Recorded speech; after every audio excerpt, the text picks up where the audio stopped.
This is Afternoon Sports Slay with the Queen, Micah K. You already know what time it is. Remember, I'm doing this for the love of the game. Okay, listen, Slayers and Slayettes. This is major. This is a big deal. This is history. This is legacy. Okay, this is Detroit boxing. You know what it's known for. It's known for greatness. Okay, we have here the great, the trainer. Okay, Johnathon Banks. How you doing, Mr. Banks? I'm great. I'm kind of nervous now. I wasn't nervous before, but that introduction that you did for yourself, then turned it over to me. I'm like, I'm not worried to be here right now, but I'm grateful.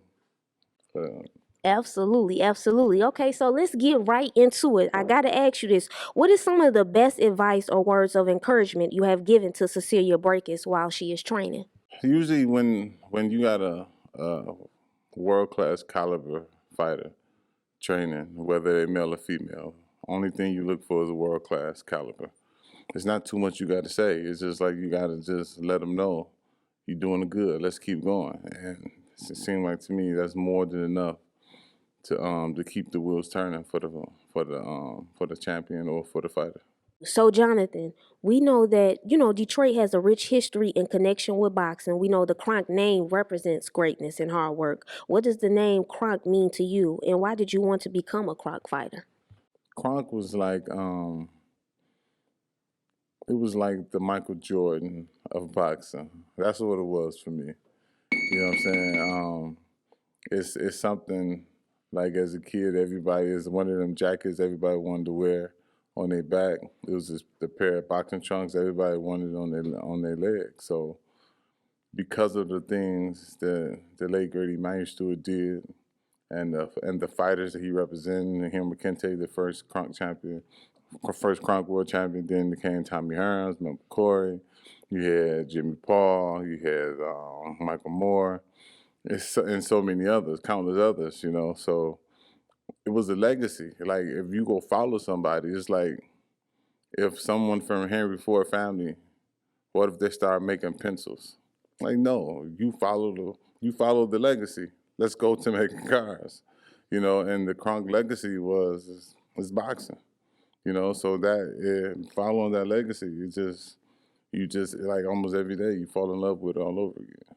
Absolutely. So Slayers and Slayettes, you heard it here first. You see what he said. It was like Michael Jordan. So you once again I told you this is legacy, is history. I keep saying it because you have to understand Detroit has to get that respect and that love.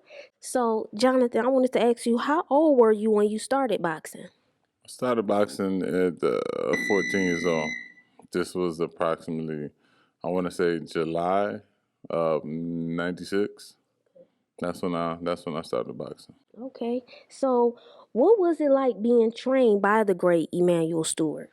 It's one of them feelings that it's like it will take you all day to kind of filter out, you know. But it's one of the things that's hard to explain because like you had greatness in your corner, like around the clock. You know what I'm saying? And he just I don't know. He brought the best out of guys. That most guys didn't know they had in them.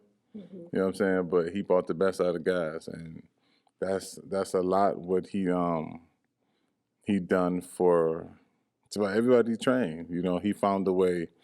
He found a way to bring the best out of you, and that's part of his greatness. And we know that it's more than boxing. What is some great advice Stewart gave to you outside of the ring to keep you motivated? But one of the biggest things that he was high on was the way you look when you come to the gym, the way you look when you leave the gym, and how you dress everywhere you go. Once you walking around, because he was the type of guy. You know, he wanted high socks, high white socks. He didn't want no black shoes. You know, and he wanted shorts to come above the knee. He wanted everything to look sharp, everything to look almost like a slim fit for everything. And that he was very, very particular about even the clothes we wore in training, and even more the clothes we wore to the ring. Everything had to be like almost looked like it was custom made. All the shorts was measured on you so he know where they go, where they fit. It's just the his particulars is what made him the great, had him at the great status that he was at. All right, well, I want to say thank you so much, Jonathan. Slayers and Slayettes, you heard it here first. Understand this is about family, it's about love, it's about uplifting the community. Once again, it's about legacy, it's about history, and it's about Detroit, okay? Remember that. We have to honor and respect, Detroit and those who came before us. Now, remember, I'm doing this for the love of the game. It's the Queen Micah K, and this is Afternoon Sports Slay.